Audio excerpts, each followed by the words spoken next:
Économiste. Tout ça, ils l'ont échappé. Consultant. C'est quand même pas une petite affaire. Auteur. C'est moins politiquement populaire. Francis Gosselin, pour savoir et comprendre l'économie. Bonjour Francis.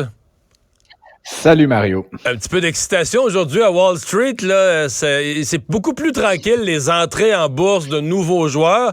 Et on dit qu'une des seules grosses entrées en bourse pour toute l'année de 2023 a eu lieu aujourd'hui. Ça s'appelle ARM, là, comme un bras en anglais, ARM. On est dans le domaine des supraconducteurs. C'était pas en bourse, mais c'est déjà un géant, là. Oui, effectivement, c'était pas en bourse. Il faut dire que l'entreprise avait déjà été achetée par la japonaise SoftBank. Donc, qui est d'ailleurs, Mario, une entreprise là, qui a eu beaucoup d'insuccès ces dernières années. Il était notamment un des plus gros investisseurs dans WeWork. Puis je pense qu'il avait perdu je sais plus combien de dizaines de milliards de dollars dans cette aventure-là. Donc aujourd'hui, ils faisaient leur entrée en bourse. La transaction avec SoftBank était privée, là, de gré à gré. Et c'est la folie là, sur les marchés aujourd'hui. Mario, le titre a pris en une seule séance, là, je pense que c'était 16% aux dernières nouvelles. Donc, vraiment une explosion. Puis comme tu dis, pas beaucoup de ces entrées en bourse ces temps-ci. Un gros appétit pour les manufacturiers de tout ce qui concerne les microprocesseurs, tout le design de ces technologies-là, en lien notamment avec l'intelligence artificielle. Et donc, ça a créé là, énormément d'enthousiasme sur les marchés américains aujourd'hui. Un buzz.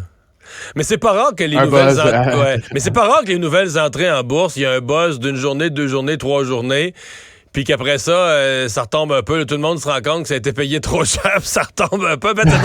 C'est quasiment la norme, hein? Oui, effectivement. Puis tu sais, faut aussi dire, là, Mario, que, comme tu l'as dit, il n'y en a pas beaucoup ces temps-ci. Puis on a tendance à dire que, tu sais, l'économie va pas super bien. Bon, les gens sont un petit peu serrés et tout. Mais les grandes entreprises, là, les Apple, Amazon et de ce monde, sont assis sur des grosses quantités de liquidités actuellement. Puis ils savent pas exactement quoi faire avec cet argent-là. Donc, quand arrive une opportunité d'investir dans des joueurs comme celui-là, puis c'est d'ailleurs ce qui est rapporté par plusieurs médias américains, Mario, là, il y a juste 10% de l'entreprise qui a été cotée en bourse aujourd'hui. Là, l'autre 90% va rester chez SoftBank.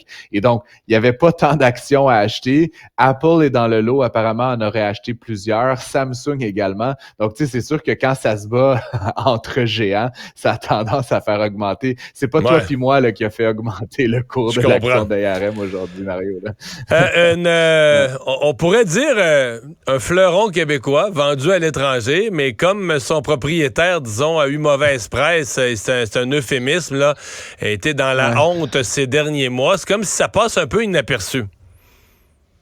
C'est ça, effectivement, Mario. Là, c'est évidemment, tu réfères à Future Electronics, qui est une entreprise de Montréal. Pour les gens qui connaissent pas, c'est un petit peu, comment dire, c'est pas une marque là, maison, Future Electronics. C'est comme, faut s'imaginer comme un Amazon, mais qui vend à d'autres entreprises des produits de microélectronique. Je suis allé sur le site de l'entreprise, Mario. Là, qu'est-ce que tu veux? Des diodes de différentes formes, différentes couleurs. Et la particularité, c'est qu'ils ont ça en inventaire. Ils peuvent te livrer ça genre le lendemain. L'entreprise fait quelque chose comme 8 milliards de dollars par année. Et comme je te dis, là, la plupart des auditeurs, je suis sûr, n'avaient jamais entendu parler de ça.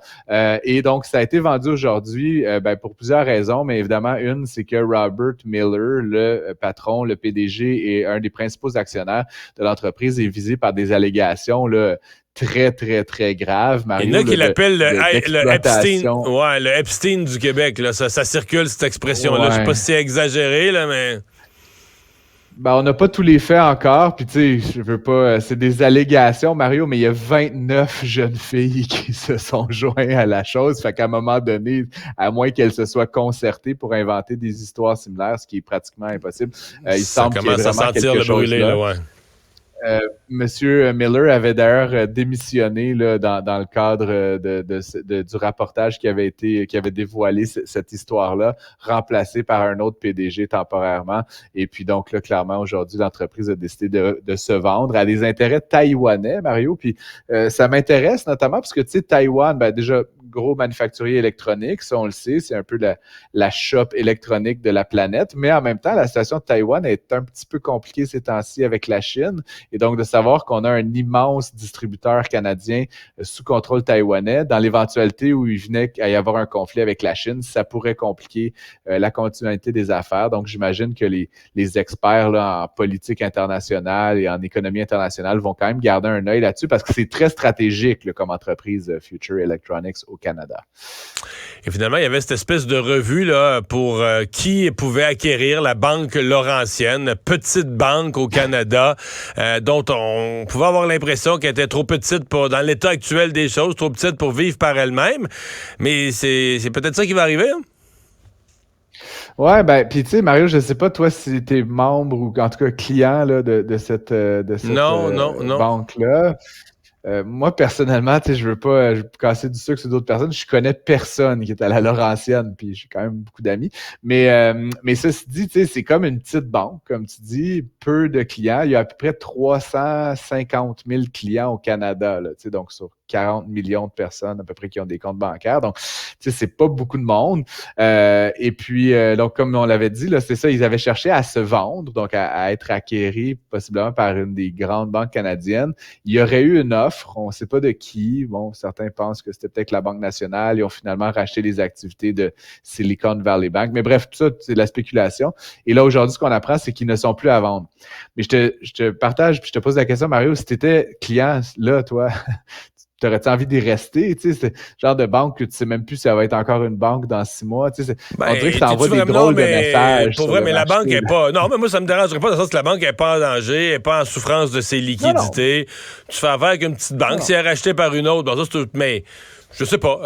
Veux-tu vraiment... Je pense pas que c'est un problème pour le client, soit PME ou client particulier. Je pense pas que ça pose de vrais problèmes.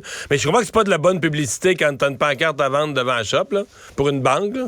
Non, c'est ça, exactement. C'est là où je veux en venir, c'est que tu sais, on a souvent notre rapport aux banques, c'est un rapport à la confiance, à la durée, etc.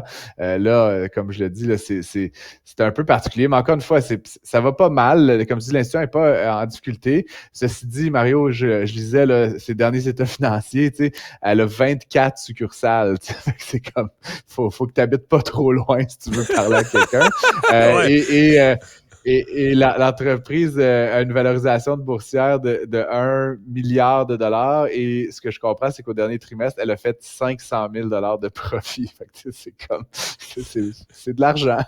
C'est comme, je connais des dépanneurs qui ont fait à peu près autant. Fait que, pour vrai, ils ont fait 500 000 de profit?